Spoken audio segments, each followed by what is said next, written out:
Everyone heard it. No one could record it. For decades, an invisible sound has haunted a quiet desert town in New Mexico. A low, rumbling frequency that seeps through walls, beds, and bones. The people who hear it say it never stops. Some went mad trying to find its source. Others moved away just to escape the noise. But when scientists arrived with microphones, seismographs, and million-dollar sensors, they recorded nothing. So what exactly were these people hearing? And why did so many lose their minds trying to prove it existed?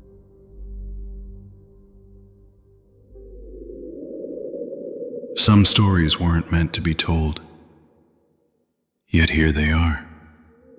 Welcome to Mystery Junkie.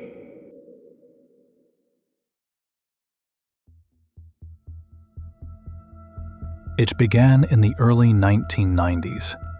Taos, New Mexico. A small artistic town surrounded by desert and silence. At first, only a few people mentioned it.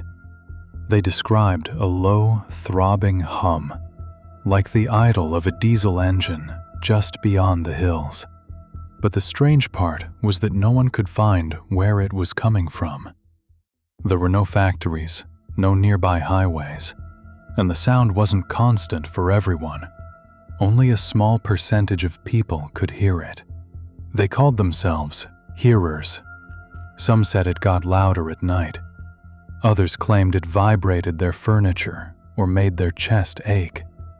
For some, it wasn't just annoying, it was unbearable. Headaches, nausea, insomnia. People began to lose sleep, and then lose their minds. Soon, local newspapers caught on. Scientists called it the Taos hum. Engineers from Los Alamos National Laboratory and the University of New Mexico arrived to investigate. They set up sensitive microphones and spectrum analyzers across town, the kind that could detect frequencies the human ear could never hear. But their recordings came back silent, nothing. So how could hundreds of people be hearing something that didn't exist on any machine? Were they hallucinating? Or was there something under the ground? The government took it seriously for a while. In 1993, the Department of Energy funded a full-scale acoustic study. Teams placed microphones, seismometers, and radar scanners across the Taos Valley. And finally, they caught something. Faint vibrations between 30 and 80 hertz, so low you don't hear them, you feel them. But even then, it didn't add up. Those signals were natural, maybe trucks from far away, maybe wind pressure. Nothing could explain the constant, inescapable hum people described. One of the researchers wrote that the phenomenon defied replication. That means they couldn't record it, reproduce it, or even prove it happened again in the same spot. Yet for the hearers, it was real. They could tell you when it started, when it grew louder, and even when it seemed to follow them from room to room. And soon, the stories got darker. Some residents said the hum came with visions. Others believed it wasn't sound at all, but something inside their heads. One woman claimed she could feel it under her skin, like electricity. Another said it made her teeth vibrate. Still, others started connecting dots no one else saw. Radio towers, underground tunnels, secret military tests. But what if it wasn't just Taos? What if this sound wasn't local at all? As reports spread, researchers discovered the same phenomenon had been documented all over the world.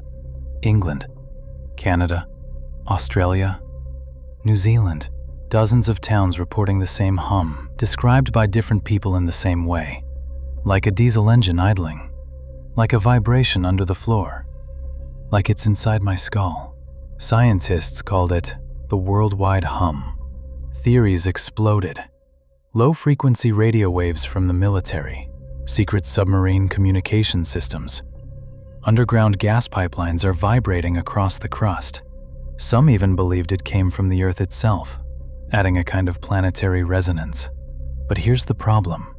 If that were true, everyone should hear it.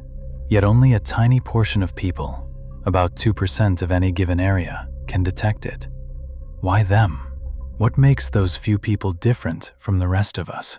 A team from Cambridge University tested this exact question in 2014. They studied hearers from the UK's Bristol hum and found something shocking. Every single participant had slightly enhanced low-frequency hearing, and almost all reported chronic anxiety or sleep deprivation before the hum began. Meaning, the sound might not have caused their distress. Their distress might have created the sound.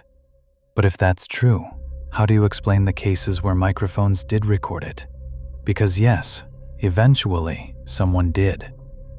In 2006, researchers in Auckland, New Zealand, recorded a hum between 56 and 64 Hz that matched what residents described. In Canada, geophysicists detected a similar pattern in the Windsor region, a low-frequency oscillation that came and went for years, and both sounded eerily similar to the Taos hum. So what's happening here? Many now believe the hums could come from natural infrasound, seismic movements, ocean waves, or underground pressure vibrating the earth like a giant speaker. The catch? Those waves are too low for humans to consciously hear. Yet a few people can still feel them, translating pressure changes as sound. So maybe these hearers aren't crazy. Maybe they're sensitive. But if the hum was purely geological, why did some people say it moved with them from town to town? Why did others say it whispered their name? Why did it stop for a few years and then start again? For some, the Taos hum became more than a sound. It became a curse. Psychologists studying hearers noticed a strange pattern. Once they believed they'd heard it once, their brains never stopped looking for it, like an earworm that burrows into your subconscious, replaying forever. One doctor compared it to phantom limb syndrome, except instead of pain, it was vibration, a phantom frequency. The human brain hates the unexplained. When it encounters something it can't categorize, it starts to fill in the blanks. Maybe that's why some people start to believe the hum is intelligent, that it reacts, that it knows when you're listening. But what if, in a strange way, it is? Because our cities, our phones, routers, and cars all emit subaudible vibrations that bounce through our environment every second. The hum could be the byproduct of us, a collective echo of human civilization, humming back at us. So maybe the real mystery isn't where the sound comes from, but why only certain people are tuned to it. What if there's a small group of humans who can literally hear the earth?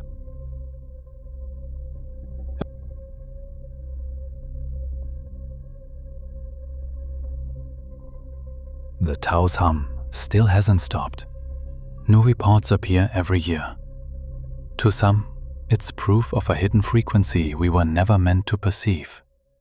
To others, it's just the mind, amplifying its own noise until it breaks.